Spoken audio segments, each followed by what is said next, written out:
खबरों में आगे रुख करते हैं राजधानी लखनऊ का, जहां पर यूपी कांग्रेस कमेटी की नवनियुक्त प्रदेश कार्यकारिणी। आपको बता दें यूपी कांग्रेस ने अपनी नई कार्यकारिणी का ऐलान किया है।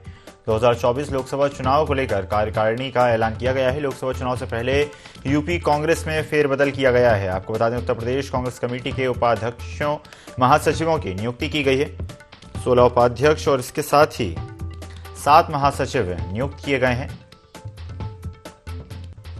तो लोकसभा चुनाव से पहले कांग्रेस पार्टी ने कार्यकारिणी का गठन किया है। आपको बता दें पदाधिकारियों के पदों में फेरबदल किए गए हैं। 2024 के लोकसभा चुनाव को लेकर कार्यकारिणी का ऐलान किया गया है। लोकसभा चुनाव से पहले उत्तर प्रदेश कांग्रेस में फेरबदल किए गए हैं। उत्तर प्रदेश कांग्रेस कमेटी के उपाध्यक्षों और महासचिवों की नियुक्ति की गई है। 16 उपाध्यक्ष और 7 महासचिव नियुक्त किए गए हैं। तो लोकसभा चुनाव से पहले लगातार सभी राजनीतिक दल तैयारी करते नजर आ रहे हैं और ऑल इंडिया कांग्रेस कमेटी ने भी नवनियुक्त पदाधिकारियों की लिस्ट जारी कर दी है, जिसमें 16 उपाध्यक्ष और 7 महासचिव नियुक्त किए गए हैं।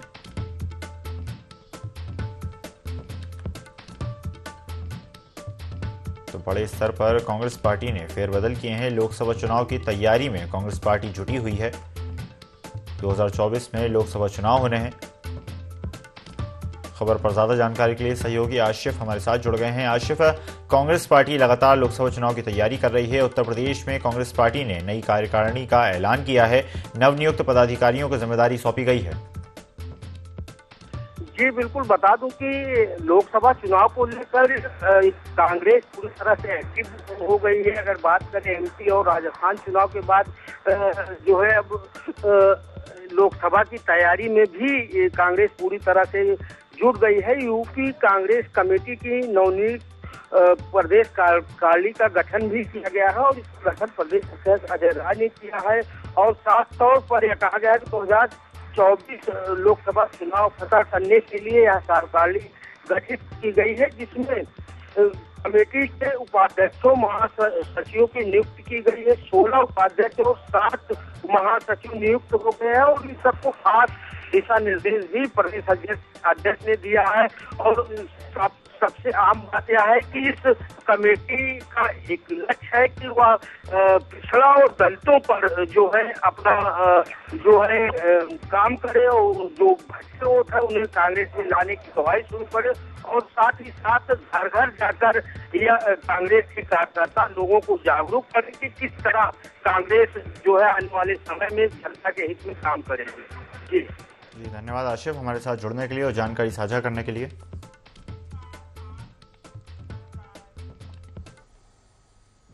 रुख करते हैं हमीरपुर से आ रही खबर का, जहां पर बुलेरो कार में अचानक कार आग लग गई। आपको बता दें जिससे कार पूरी तरह जलकर खाक हो गई। गाड़ी सवार लोगों ने कूदकर अपनी जान बचाई। बुलेरो गाड़ी में आग लगने से पुल पर जाम भी लग गया। फायर ब्रिगेड ने कड़ी मशक्कत के बाद आग पर काबू पाया।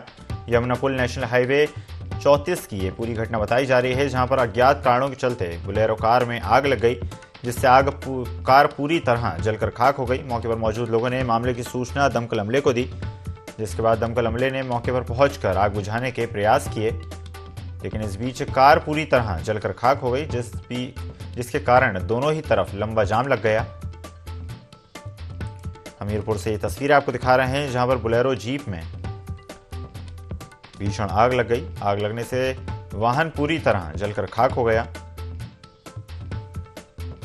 गाड़ी सवार लोगों ने कूदकर अपनी जान बचाई।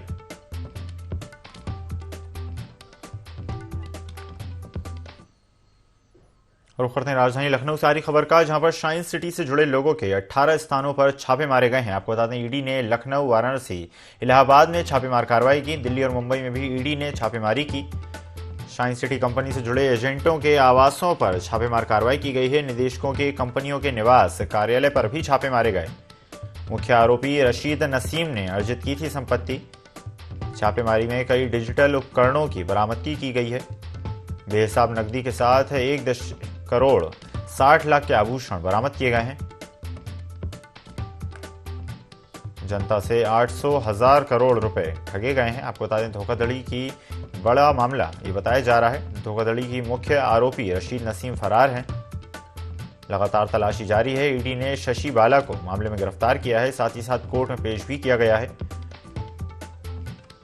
खबर पर ज्यादा जानकारी के लिए सहयोगी पुनीत हमारे साथ जुड़ गए हैं। पुनीत, शाइन सिटी से जुड़े लोगों के स्थानों पर, उनके ठिकानों पर छापेमार कार्रवाई लगातार जारी है और मुख्य आरोपी लगातार फरार है। क्या कुछ अपडेट है मामले पे?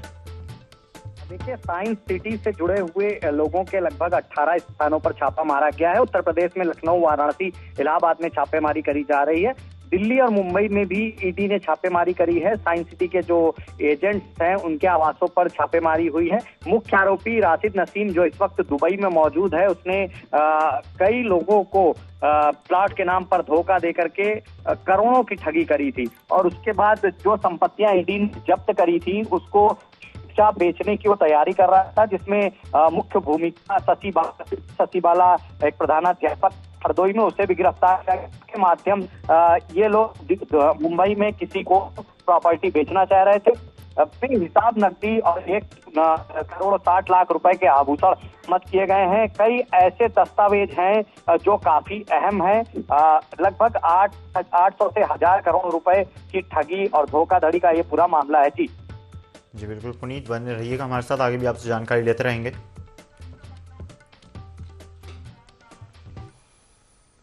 खबर राजधानी लखनऊ से है, जहां पर 28 नवंबर से विधानसभा का शीतकालीन सत्र शुरू होने वाला है। सत्र से पहले सरकार को घेरने की तैयारी में है विपक्ष। आपको बता दें, विधानमंडल दल की बैठक कर सपा बनाएगी रणनीति। 28 नवंबर को सुबह पार्टी मुख्यालय पर बुलाई गई है बैठक में दोनों सदनों के सदस्य हिस्सा लेंगे। आवारा पशुओं कानून व्यवस्था पर घेरेगी सपा। दोनों सदनों के सदस्य आंकड़ों के साथ मुद्दा रखेंगे।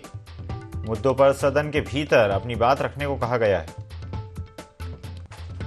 खबर पर ज्यादा जानकारी के लिए सहयोगी पुनीत लगातार हमारे साथ बने हुए हैं। पुनीत, 28 नवंबर को विधानसभा का शीतकालीन सत्र होना है। सरकार की अपनी तैयारी है, लेकिन विपक्ष ने भी पूरी तैयारी कर रखी है। क्या कुछ खास होने वाला है?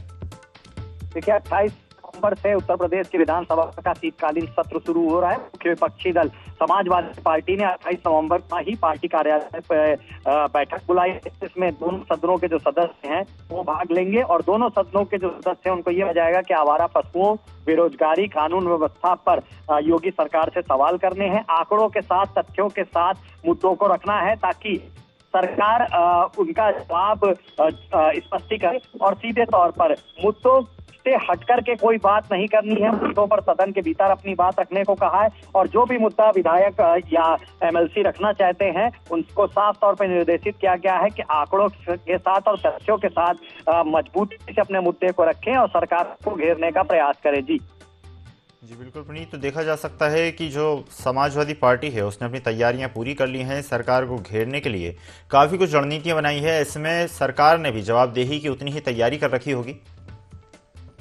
इस बार का जो शीतकालीन सत्र है वो काफी गहमा गहमी भरा होगा, क्योंकि एक और मुख्य विपक्षी दल समाजवादी पार्टी ने पूरी तरीके से तैयारी करी है कि आवारा पशुओं, बेरोजगारी और कानून व्यवस्था के मुद्दे पर भारतीय जनता पार्टी को घेरेंगे, आंकड़ों और तथ्यों के साथ सदन में सवाल करेंगे। तो वहीं दूसरी ओर भारतीय जनता पार्टी ने भी पूरी मजबूती से तैयारी करी है। भारतीय जनता पार्टी के जो प्रवक्ता हैं उनका साफ तौर पे कहना है कि पार्टी पूरी तरीके से तैयार है और सदन में जो सवाल विपक्षों की ओर से किया जाएगा उसका जवाब दिया जाएगा। हमारी पूरी कोशिश है कि सदन का जो सत्र तय हुआ है पूरा सदन चले और विपक्ष इसमें हंगामा करके सदन को स्थगित करने का पूरा प्रयास करेगा, लेकिन हमारा ऐसा मानना है कि सदन पूर्ण रूप से चले। जी पुनीत, जिस तरह से हम जानते हैं आवारा पशुओं का एक बड़ा मुद्दा जिसको लेकर विपक्ष लगातार हमलावर है और सरकार भी लगातार, जिस तरह से हम जानते हैं, न सिर्फ उत्तर प्रदेश में बल्कि देश में पशुओं के नाम पर राजनीति लगातार जारी है। गाय के नाम पर राजनीति जारी है, लेकिन उसके बाद भी गौशालाओं का निर्माण उस स्तर पर नहीं किया गया जिस स्तर पर किया जाना था और आवारा पशु कहीं ना कहीं एक बड़ा मुद्दा उत्तर प्रदेश में बने हुए हैं। जी बिल्कुल, आवारा पशु एक बड़ा मुद्दा उत्तर प्रदेश का है, बल्कि उत्तर प्रदेश का नहीं पूरे देश में ये समस्या है। और सबसे बड़ी बात कि उत्तर प्रदेश कृषि प्रधान प्रदेश है और ऐसे में किसानों की जो फसलें होती है वो आवारा पशु उनको नुकसान पहुंचाते हैं। इसके अलावा हाईवे वगैरह पर आवारा पशुओं के आ जाने से कई दुर्घटनाएं हुई हैं। समाजवादी पार्टी ने इन्हीं आंकड़ों को तैयार किया है और तथ्यों के साथ सरकार को घेरने का प्रयास करेगी। समाजवादी पार्टी का ये भी कहना है, इससे पहले के भी सदनों में हमने सरकार से सवाल किया कि आवारा पशुओं का कोई निराकरण करे। सरकार ने आश्वासन तो दिया, वादे किए, गौशाला बनाने को लेकर के बजट भी भी पास किया, लेकिन हालात जस के तस हैं। गौशालाओं में आवारा पशु नहीं रहते, बल्कि सड़कों पर रहते हैं या फिर किसानों की फसल को नुकसान पहुंचाते हैं। और ऐसे में इस बार जो शीतकालीन सत्र है उसमें हम सरकार से सीधा आमना सामना करेंगे और सवाल करेंगे कि आवारा पशुओं को लेकर के सरकार ने क्या रणनीति बनाई और क्या अब तक कार्य किया गया है। जी बिल्कुल पुनीत, तो माना जा सकता है कि सदन काफी हंगामेदार होने वाला है। सवाल भी और जवाब दोनों तैयार हैं, सरकार पक्ष भी तैयार है और विपक्ष भी पूरी तरह से सरकार को घेरने के लिए तैयार है। धन्यवाद हमारे साथ जुड़ने के लिए और जानकारी साझा करने के लिए। खबर आगरा से है, जहां पर पुलिस टीम पर हमले का मामला सामने आया है। आपको बता दें, वारंटी के फरार होने का ये मामला बताया जा रहा है। मामले में पुलिस की ताबड़तोड़ दबिश लगातार जारी है। 4 आरोपियों को पुलिस ने गिरफ्तार किया है। दुकानें और मकान छोड़कर आरोपी फरार हो गए थे। वारंटी शानू कुरैशी को पुलिस ने गिरफ्तार किया था। पुलिस टीम पर पथराव और वर्दी फाड़कर फरार हुआ था शानू। 9 नामजद और 25 अज्ञात के खिलाफ मुकदमा दर्ज है। लोहा मंडी थाने के खाती पाड़े का ये पूरा मामला बताया जा रहा है।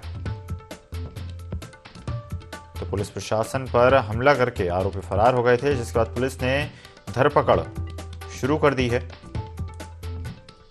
आगरा से खबर आपको बता रहे हैं, जहां पर पुलिस टीम पर हमला करके वारंटी फरार हो गए।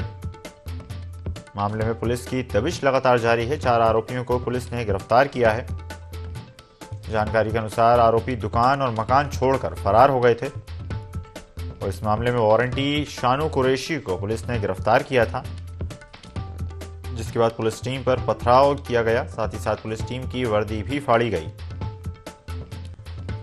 मौका वारदात से आरोपी शानू फरार हो गया। मामले में 9 नामजद और 25 अज्ञात के खिलाफ मुकदमा दर्ज किया गया है। लोहा मंडी थाने के खाती पाड़े का पूरा मामला बताया जा रहा है।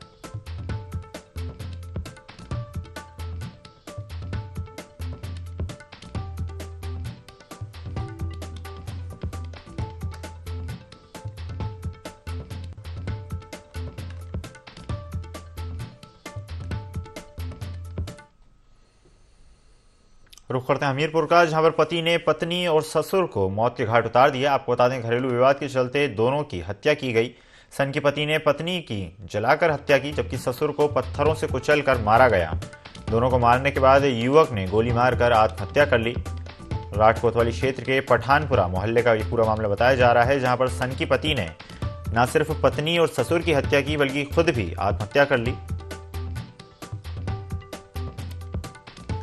हमीरपुर से ये खबर आपको बता रहे हैं, जहां पर पति ने पत्नी और ससुर की हत्या कर दी। घरेलू विवाद के चलते दोनों की हत्या की गई। सन की पति ने पहले पत्नी की जलाकर हत्या की, उसके बाद ससुर को पत्थरों से कुचलकर मार डाला और दोनों को मारने के बाद युवक ने गोली मारकर आत्महत्या कर ली। राठ कोतवाली क्षेत्र के पठानपुरा मोहल्ले का ये पूरा मामला बताया जा रहा है।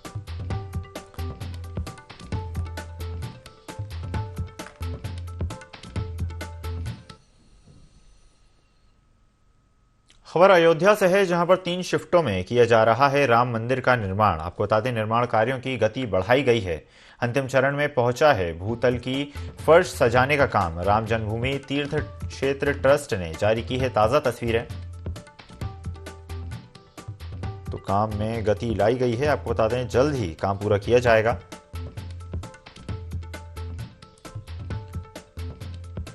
राम जन्मभूमि तीर्थ क्षेत्र ट्रस्ट ने ताज़ा तस्वीरें जारी की हैं, जिसमें सुंदर कार्य देखा जा सकता है। 3 शिफ्टों में लगातार मंदिर का निर्माण जारी है। आपको बता दें, अंतिम चरण में पहुंचा है भूतल की फर्श सजाने का काम। आपको बता दें, राम मंदिर के फर्श को सुंदर कलाकृतियों के साथ सजाया जा रहा है और ये सुंदर तस्वीरें राम जन्मभूमि तीर्थ ट्रस्ट ने जारी की हैं। निर्माण कार्यों की गति भी बढ़ाई गई है ताकि जल्द ही कार्य पूरा किया जाए। आपको बता दें, अंतिम चरण में पहुंचा है भूतल की फर्श सजाने का काम। अयोध्या से ये तस्वीरें आपको दिखा रहे हैं, जहां पर 3 शिफ्टों में किया जा रहा है राम मंदिर का निर्माण।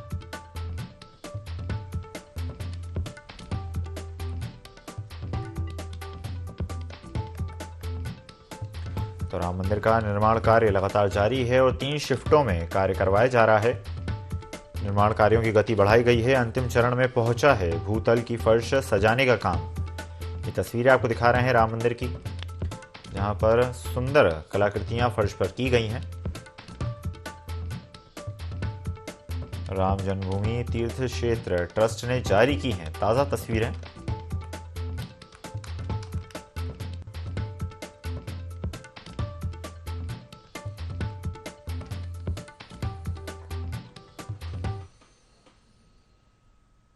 खबर राजधानी लखनऊ से है, जहां पर नगर निगम ने कश्मीरी व्यापारियों को पकड़ा है। आपको बता दें, समता मूलक चौराहे के पास ड्राई फ्रूट्स बेच रहे थे सभी व्यापारी, जिनको पुलिस ने पकड़ा है। नगर निगम की ये बड़ी कार्रवाई आपको बता रहे हैं, जहां पर कश्मीरी व्यापारियों को पकड़ा गया है। समता मूलक चौराहे के पास ड्राई फ्रूट्स बेच रहे थे आरोपी। नगर निगम ने अपराधियों जैसा बर्ताव किया। व्यापारियों को दौड़ाकर गर्दन पकड़कर दबोचा गया। नगर निगम ने अतिक्रमण करने पर भी पकड़ा। 15 से 20 व्यापारियों का सामान भी जब्त किया गया है।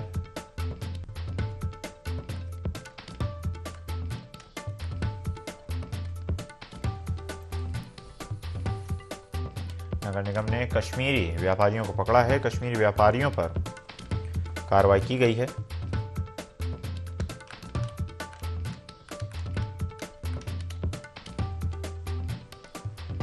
और नगर निगम ने व्यापारियों से अपराधियों जैसा बर्ताव किया, जिसकी लगातार निंदा होती नजर आ रही है।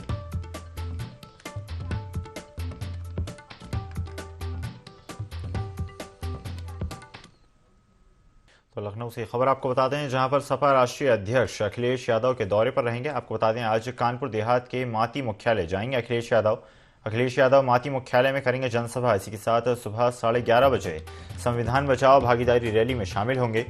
2024 चुनाव को लेकर अखिलेश यादव लगातार सक्रिय हैं। इंडिया गठबंधन का हिस्सा होते हुए समाजवादी पार्टी लगातार लोकसभा चुनाव की तैयारी कर रही है और सपा सुप्रीमो अखिलेश यादव लगातार दौरे पर हैं। सपा राष्ट्रीय अध्यक्ष अखिलेश यादव फिर दौरे पर जाने वाले हैं। आपको बता दें, आज कानपुर देहात के माती मुख्यालय जाएंगे अखिलेश यादव माती मुख्यालय में जनसभा को संबोधित करेंगे। सुबह 11:30 बजे संविधान बचाओ भागीदारी रैली में शामिल होंगे। 2024 चुनाव को लेकर अखिलेश यादव लगातार सक्रिय हैं।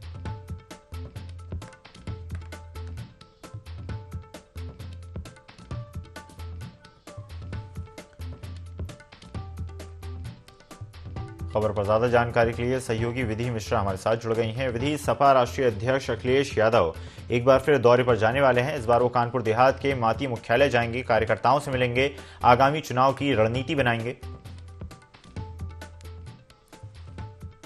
26 नवंबर को कानपुर देहात में ये कार्यक्रम को देखते हुए जिला अध्यक्ष अरुण कुमार यादव के साथ पूर्व मंत्री भगवती प्रसाद सागर, पूर्व विधायक आरपी कुशवाहा और विशेष आमंत्रित प्रदेश कमेटी सदस्य वीरेंद्र यादव भी मौजूद होंगे। और तमाम तरीके के जो वरिष्ठ सपाई नेता हैं वो भी तैयारियों का जायजा ले रहे हैं, वो भी मौजूद रहेंगे। इसके साथ ही रैली में शामिल होने वाले लोगों को किसी भी प्रकार की समस्या ना हो, इसको लेकर भी जो कार्य योजना तैयार की जा चुकी है।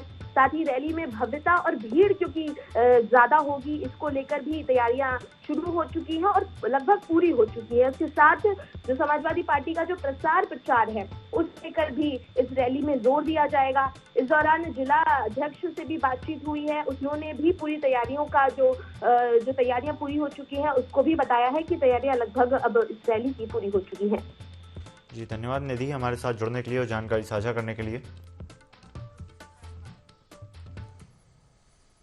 यूपी के सीएम योगी आदित्यनाथ ने गोरखपुर में 175 करोड़ की 116 विकास परियोजनाओं का शिलान्यास और लोकार्पण किया। इस दौरान सीएम योगी ने कहा कि पहले गोरखपुर आने से भी लोग डरते थे, लेकिन आज लोग यहां बसना चाहते हैं। सीएम योगी ने इस दौरान केंद्र व राज्य सरकार के तमाम काम गिनाए और विरोधियों पर जमकर निशाना साधा। सीएम योगी ने कहा कि विगत 6.5 साल में 55 लाख गरीबों को प्रधानमंत्री आवास योजना और मुख्यमंत्री आवास योजना से मुफ्त पक्के आवास की सुविधा उपलब्ध कराई गई, जिससे लोगों के जीवन यापन में सुधार हुआ। 10 साल पहले गोरखपुर आने में लोग डरते थे, वे ये सोचते थे कि कुछ हो ना जाए, लेकिन अब गोरखपुर में लोगों को हर सुविधा मिल रही है और विकास की गंगा बह रही है। और विकास प्राधिकरण के द्वारा जो विभिन्न प्रकार की योजनाएं चल रही हैं, उन योजनाओं के क्रम में 175 करोड़ रुपए से अधिक की लागत की परियोजनाओं के लोकार्पण और शिलान्यास के साथ ही खोराबार टाउनशिप एवं मेडिसिटी योजना के फ्लैट्स के ई लॉटरी के कार्यक्रम को और माई जीडीए ऐप का शुभारंभ भी आज यहां पर हुआ है।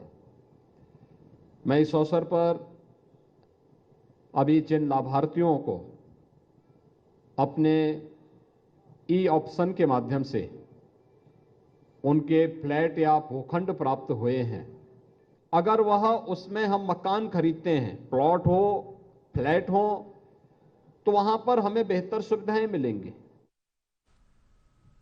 सीएम योगी आदित्यनाथ अयोध्या पहुंचे, जहां सीएम योगी ने 3401 आंगनबाड़ी केंद्रों पर चलाई जाने वाली हॉट कुक्ड योजना की शुरुआत की। इसके साथ ही सीएम ने 403 करोड़ की लागत से 35 जिलों के 3401 आंगनबाड़ी केंद्रों का शिलान्यास भी किया। इस मौके पर सीएम योगी ने कहा कि इस योजना से यूपी के 80 लाख बच्चों को जोड़ा गया है। उन्होंने कहा कि मिशन कायाकल्प से बच्चों में सुधार देखा जा रहा है। यूपी में बच्चों के पोषाहार पर खास ध्यान दिया जा रहा है।